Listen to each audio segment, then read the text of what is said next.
12 रुपया बढ़ा था पेट्रोल या डीजल, तो इन्होंने महंगाई मार शुरू कर दी थी। जब से ये आए हैं, इन्होंने 84 रुपया लीटर पेट्रोल की कीमत बढ़ाई, 110 रुपये लीटर डीजल की कीमत बढ़ाई। अब याद रखें, डीजल खास तौर पे किसान और आजकल सबसे ज्यादा किसानों को मुतासर करेगा, और वो आगे हमारी फूड सिक्योरिटी पे कि हमने 22 करोड़ लोगों को खिलाना है। हमारा तो इस वक्त अगर हमारा किसान खुशहाल है तो मुल्क बेहतर है, तो लिहाजा इसका इफेक्ट हर तबके पे पड़ेगा, ट्रांसपोर्ट पे पड़ेगा इसका, और अभी इफेक्ट आगे भी आएगा। बिजली के बिल आएंगे लोगों सुन के लिया आपने पास। साबिक वज़ीर-ए-आज़म इमरान खान की गुफ्तगू के, उन्होंने क्या कहा था पेट्रोल मसनूआत की कीमतों में जब पीडीएम के दौर में जब इजाफा हुआ तो तब इन्होंने क्या गुफ्तगू की। ये इनकी गिरफ्तारी से पहले की गुफ्तगू या गालिबन उनको 5 अगस्त को इनको 3 साल मुकम्मल हो जाएंगे गिरफ्तारी को, लेकिन ये उससे पहले का दिया हुआ इंटरव्यू जो आजकल सोशल मीडिया पर बहुत ज्यादा वायरल हो रहा है, इसकी सारी तफसीलात आपके सामने रखेंगे और इसके ये इंटरव्यू क्यों ज्यादा वायरल हो रही है इसकी सारी तफसीलात आपके सामने रखेंगे। दूसरी तरफ हुकूमत ने एक बार फिर अवाम पर पेट्रोल बम गिरा दिया है, इससे रिलेटेड ये भी खबर है, ये सारी तफसीलात आपके सामने आगे रखेंगे। आयशा गुलाली के हवाले से खबर सामने आ रही है कि उन्होंने मौलाना फजल रहमान पर संगीन इल्जामात लगाते हुए उन्होंने क्या कहा, नाजेबा जबान उन्होंने इस्तेमाल किए, ये क्या तफसीलात है ये भी आपके सामने रखेंगे। दूसरी तरफ आपके सामने ये भी रखेंगे कि अब JUI एहतजाज करने के लिए जा रही है, इस्लामाबाद, कराची या लाहौर, पंजाब या किस शहर में एहतजाज करने के लिए जा रही है, ये क्या मामला थे ये भी आपके सामने रखेंगे और कुछ दीगर खबरें भी आपके सामने रखेंगे। लेकिन यहाँ सबसे पहले जो आपके सामने रखते हैं वो आपके सामने इमरान खान की वीडियो वायरल हो रही है, उस हवाले से आपके सामने खबर रखेंगे कि पेट्रोल मसनूआत की गुज़िश्ता रोज पेट्रोल मसनूआत की कीमतों में इजाफे के बाद एक बार फिर सोशल मीडिया पर एक तूफान बरपा हुआ है, जिससे वो काफी ज्यादा निशाना बनाया जा रहा है तनकीद का हुकूमत को। क्योंकि हुकूमत जब इससे पहले जब वज़ीर-ए-आज़म शहबाज शरीफ जब हुकूमत में नहीं आए थे तो उन्होंने क्या मुतालबात किए थे, सारी सिचुएशन अवाम ने इनके आगे रख दी है। और साबिक वज़ीर-ए-आज़म इमरान खान की ये वीडियो सोशल मीडिया पर जारी हुई है जब वो इस पर मीडिया को काफी तनकीद का निशाना बनाया जा रहा है, जो भी न्यूज चैनल है उन पर किस तरीके से तनकीद किया जा रहा है, चाहे जिसमें ARY हो, सम्मा हो, जियो हो, कोई भी जो पाकिस्तानी बड़ा चैनल है उसको टारगेट किया गया है कि वो माइक लेके लोगों के मुंह में माइक, ये तो हमारे सामने की बात है कि किस तरीके से जो रिपोर्टर होते थे वो लोगों के मुंह में माइक डाल के बात करते थे कि बताओ कि महंगाई किस तरीके से है। लेकिन उस वक्त पेट्रोल जब 150 रुपए लीटर हुआ था तो किस तरीके से एक बर्फा खड़ा हुआ था, लोग किस तरीके से जो ना लोगों से सवाल जवाब किया जा रहा था। लेकिन अब पूरी जो सोशल मीडिया है वो खामोश है, पेट्रोल मसनूआत की कीमतों में इजाफा, लेकिन यहाँ पर इजाफा नहीं हुआ है, लेकिन यहाँ पर एक आवाम को एक बड़ा जो ना एक मुश्किल में भी डाला हुआ है कि अब डे बाई डे पेट्रोल मसनूआत की कीमतों में इजाफा भी होता रहेगा। यानी आज के दिन कुछ और रेट होगा, कल कुछ और होगा, कल कम होगा। जिस तरीके से अगर आज इन्होंने 5 रुपए जो उन्होंने बढ़ाए हैं तो आज इन्होंने 5 रुपए बढ़ाए, अगर पेट्रोल मसनूआत की कीमतों में आलमी मार्केट में अगर एक रुपए भी इजाफा होता है तो ये यहाँ पे भी इजाफा कर देंगे। हालांकि इससे हुकूमत को बहुत ज्यादा फायदा है अगर पेट्रोल मसनूआत की कीमतों में इजाफा होती है या नहीं होती, लेकिन हुकूमत जो ना जब उनका दिल चाहेगा वो दिन बाय दिन वो रेट जो ना बढ़ा देंगे। तो एक तो ये जो सिचुएशन सामने आई है, लेकिन इस पर भी हुकूमत ने काफी तनकीद का निशाना वो अवाम ने इस वजह से हुकूमत को काफी तनकीद का निशाना बनाया कि हुकूमत ये क्या करने के लिए जा रही है। अब जो उनसे 15 दिन तक किया, पहले 30 दिन का था, फिर 15 दिन किया, फिर 10 दिन के किया, अब बाय डे हिसाब लगा दिया कि हर रोज एक नया जो ना रेट सामने आएगा और सोशल मीडिया पर जो ना छाया होगा। इस हवाले से वजीर पेट्रोलियम परवेज मलिक का क्या कहना था, जिसके हमरा अता तारल मौजूद है, मुख्तसर सी वीडियो क्लिप देखे वो कह रहा है कि दिन बाय दिन वो जो ना पेट्रोल मसनूआत की कीमतों में रद्द बदल होगी। मुख्तसर सी वीडियो क्लिप देखे और किस तरीके से अवाम को चूना लगाया जा रहा है, ताकि लोग अपने तौर पे खुद समझ सकें कि क्यों कीमतों का बढ़ाना नागुज़ीर है, और अगर हम वही काम करें जो 2022 में एक हुकूमत ने किया था तो उसकी कीमत किस तरह से अवाम को महंगाई की शक्ल के अंदर साल हर साल झेलनी पड़ती है। तो काबीना ने और वज़ीर-ए-आज़म साहब ने जो फैसला किया है वो ये है कि रियासत को किसी खतरे से लाहक करे बगैर शफाफियत इस निजाम में लाने के लिए। सुन लिया आपने ये गुफ्तगू के इन्होंने क्या कहा है। इससे इमरान खान की जो बातें हैं वो सच साबित होती हुई नजर आ रही है कि वो उन्होंने क्या कहा था, और इमरान खान की ये बात भी जो है सच साबित हो रही है कि मैं तो बर्दाश्त कर लूंगा लेकिन अवाम बर्दाश्त नहीं कर पाएगी। लेकिन जिस तरीके से पेट्रोल मसनूआत की कीमतों में इजाफा होता है तो अवाम का गुस्सा और ज्यादा हो जाता है, और हुकूमत का हामी नहीं होता तो वो जब वीडियो अवाम से पूछता है तो वो वीडियो में अवाम गम गुस्से और हुकूमत से मिन्नतें करती है कि जो ना पेट्रोल मसनूआत की कीमतों में कमी की जाए। लेकिन देखते हैं कि आने वाले टाइम में क्या होता है और हुकूमत अवाम की सुनती है या नहीं। और ये डीजल की कीमतों में भी इजाफा किया गया है कि ताकि किसान को जो ना डीजल की ज्यादा जरूरत होती है तो डीजल के भी कीमतों में इजाफा कर दिया गया है। अगली खबर आपके सामने जो रखते हैं वो आयशा गुलाली के हवाले से रखते हैं। मौलाना फजल रहमान के मुतनाज़ा बयान पर आयशा गुलाली मैदान में आ गई है। प्रेस कॉन्फ्रेंस के बाद सब मामलात के बाद आयशा गुलाली मैदान में आ गई है।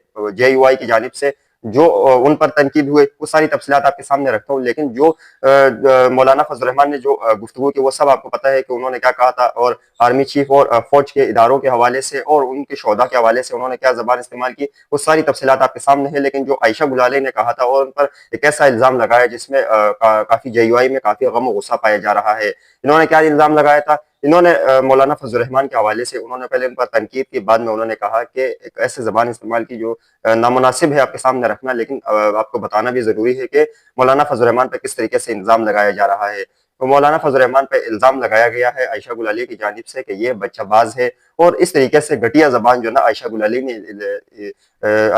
ने इस हवाले से जो ना बात की। उसके बाद दोबारा जो ना उनके वीडियो पैगाम सामने आया है आयशा गुलाली की जानिब से कि मुझको हिरासा किया जा रहा है। एक बंदे ने मुझे फोन किया ऑडियो, एक बंदा पंजाबी में बात कर रहा है, दूसरा पश्तो में बात करते हुए मुझे संगीन धमकियां दे रहा है। एक तरफ तो यह मामला थे, दूसरी तरफ जिस तरीके से पूरा निजाम खिलाफ हुआ है मौलाना फजल रहमान के, इस तरीके से आयशा गुलाली ने भी तो हद कर दी और उनको बचाबाज कह दिया है। इसके हवाले से जो गुफ्तगू जो ना सारी जो ना ज़ेर फहरिस्त है और जो ना चल रही है कि उन्होंने आयशा गुलानी ने इस तरीके से गुफ्तगू की, और काफी जो ना JUI में गम और गुस्सा पाया जा रहा है कि आयशा गुलाली खातून होकर उनको ऐसी जबान नहीं इस्तेमाल करनी चाहिए। लेकिन जिस तरीके से तायरा अशरफी ने मगरमच्छ के आंसू बहाए, फिर लोगों ने उनको आईना दिखाया कि अब फौज तो हमारे शोधा है, हमारे जवान है और हमारे सरमाया है। लेकिन आपने जब उन फौजियों के हवाले से अगर आपने देखना तो आपने हर जो ना जो बलूचिस्तान में हो रहा है, जो कश्मीर में हो रहा है, जो सिंध बलूचिस्तान पाकिस्तान के किसी जगह पे भी जो ना कोई भी शहीद होता है तो वो भी तो मुल्क का सरमाया है। तो मगरमच्छ के आंसू उन्होंने बहाए, फिर उन्होंने अवाम ने उनको आईना दिखाया है और उसके बाद से वो सोशल मीडिया और मीडिया से गायब है। लेकिन यहाँ पर आयशा गुलाली मैदान में आई ही, इनको भी जो ना JUI की जानिब से धमकियां मिल रही है। देखते हैं कि आने वाले टाइम में क्या होता है। अगली खबर आपके सामने जो रखते हैं वो भी सामने इसी से रिलेटेड रखते हैं कि बारी बारी सबकी बारी। इस अभी आयशा गुलाली ने मौलाना फजल रहमान पर इल्जाम लगाते हुए उनको बच्चाबाज करार दे दिया है। तो इससे पहले जब इद्दत में निकाह का केस, घटिया केस जो इमरान खान पर डाला गया था, उस हवाले से ये खामोश थे सारे। आयशा गुलाली ने भी इमरान खान पर तनकीद की और उनको उन हवाले से भी घटिया अल्फाज इस्तेमाल किए, लेकिन मौलाना फजल रहमान उस वक्त भी खामोश रहे। हुकूमत का जो भी पॉलिसी थे उसमें शामिल रहे, इमरान खान पर तनकीद भी नहीं करते थे लेकिन खामोश रहते थे। आज खुद ही मौलाना फजल रहमान पर जब खुद ही तनकीद हुई तो किस तरीके से आग बगोला हुए हैं, उनको बच्चाबाज करार दे दिया है तो वो किस तरीके से आग बगोला हुए हैं। JUI के कैसे सरबराहान जो सरबराहान है वो किस तरीके से आग बगोला हुए हैं। लेकिन जब इमरान खान पर एक घटिया केस, इद्दत का निकाह का केस, जो सब लोग इस केस के हवाले से जानते हैं, लेकिन जब उनके पर केस आया तो किस तरीके से लोग खामोश थे। लेकिन ये तो सब बारी से बारी सबकी जो ना हिसाब हो रहा है, इस मुल्क में सबका हिसाब बारी बारी हो रहा है। इससे पहले इमरान खान पर जिस तरीके से इद्दत निकाह का केस और बुशरा बीवी पर एक घटिया इल्जामात लगाए गए, उसके बाद अब मौलाना फजल रहमान पर भी घटिया इल्जामात लगाए जा रहे हैं कि ये बच्चाबाज है। अगली खबर आपके सामने जो रखते हैं वो नूरी नियाजी के हवाले से रखते हैं कि उन्होंने एक पॉडकास्ट में जो मार्का हक के हवाले से मुतनाज़ा बयान उन्होंने दिया है, जिसको भारत ने खूब चलाया है और पाकिस्तान की जो ना उन्होंने कहा है कि हम तो जो ना जीत चुके थे। अभी इमरान खान की बहन खुद ही कह रही है कि हम जो कुछ हुआ है ये पाक फौज की नाकामी है और भारत हमला करने के लिए जा रहा था लेकिन इसराइल ने रोका, या ऐसे कुछ उन्होंने बात की है। मुख्तसर सी वीडियो क्लिप आपके सामने रख देता हूँ कि उन्होंने क्या कहा है, फिर मजीद खबरें भी आपके सामने रखता हूँ। ये मुख्तसर सी वीडियो क्लिप देखें नूरी नियाजी की। इन्होंने मोदी के साथ मोदी के साथ मिलकर ड्रामा किया था। तुम्हारे कहते मोदी चाहता है इनको 2 मिनट में फिक्स कर देता। वो तो ट्रम्प मोदी कैसे चाहता, हमारी वो हमने हम तो उनके बहुत अच्छा नहीं, किया और हमारे उनके क्या पूरी दुनिया गवा गई। देखो इन्होंने किया, मोदी चाहता, मोदी रुका क्यों था? डर क्या था? इतना बड़ा मुल्क है, तुम उस मुल्क को देखो अपने आप को। पाकिस्तान को हमला कर दिया। सुन लिया आपने ये गुफ्तगू, इस पर एक तनाजा खड़ा हुआ है। नूरी खान को काफी तनकीद का निशाना बनाया जा रहा है, लेकिन अब उनको जो ना साइबर क्राइम में भी जो ना उनको तलब किया गया है। सवाल के जवाब उनसे पूछेंगे कि आपने आखिरकार किस बिना पर जो ना यह सब बयान दिया गया, आपने बयान दिया है। अब आपके सामने रखते हैं कि मौलाना फजल रहमान, JUI के सरबराह मौलाना फजल रहमान अब धरना देने के लिए जा रहा है। उन्होंने बड़ा ऐलान किया कि हम अब धरना देंगे और धरने का उन्होंने अल्टीमेटम भी दे दिया है कि हम धरना देंगे। लेकिन धरना उन्होंने JHQ के हवाले से दिया कि हम JHQ के सामने हम धरना देंगे। तो ये क्या इनका ये धरना कामयाब होगा या नहीं, ये तो आने वाले टाइम में पता चलेगा। लेकिन इन्होंने JHQ के बाहर धरने का ऐलान किया गया है।